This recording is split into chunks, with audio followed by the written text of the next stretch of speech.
From KTVU Fox 2 News, this is The Fold. And first here at 4, you saw and heard it right there, the highly anticipated summit between President Trump and Russian President Vladimir Putin has concluded, with both of these gentlemen giving some remarks. Welcome everyone to The 4. I'm Heather Holmes. And I'm Alex Savage. That highly anticipated meeting happening in Anchorage, Alaska. This summit happened behind closed doors. The meeting lasted about 2.5 hours or so. And there you see the meeting of Vladimir Putin and President Trump on the tarmac in Alaska a short time ago. A warm handshake here, and this all unfolded at Joint Base Elmendorf-Richardson in Anchorage. President Trump hoping to negotiate an end to the war in Ukraine. It said a short time ago that this meeting today was extremely productive, and he said headway was made here. His Secretary of State, Marco Rubio, on hand for the meeting, along with Special Envoy Steve Witkoff.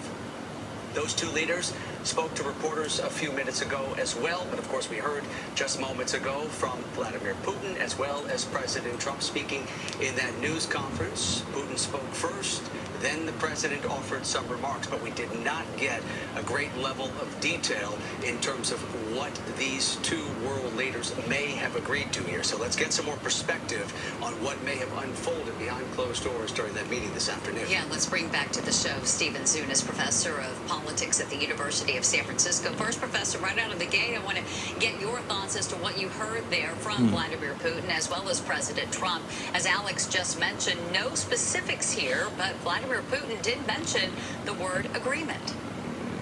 Yes, it'll be interesting to find out what they came up with. And it is a little odd that they didn't even give a hint of what they had agreed to. And so that's the big thing that people are going to be waiting for. What exactly did Trump agree to? And of course, is it his position to agree to it, since it obviously involves Ukraine, and Ukraine did not have a representative there.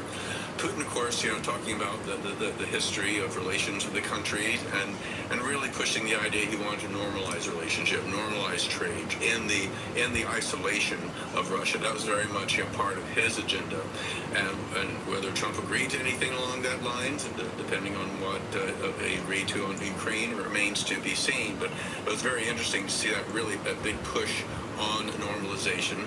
Trump, of course, diverted a little bit to talk about his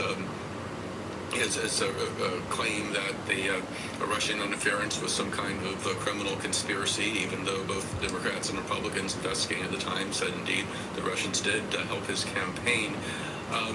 But this has put a cloud, of course, over what Trump has been trying to do here because of his close relations with Putin, who is an international pariah in many respects, and because of the whole so-called Russiagate scandal. Yeah, I wonder how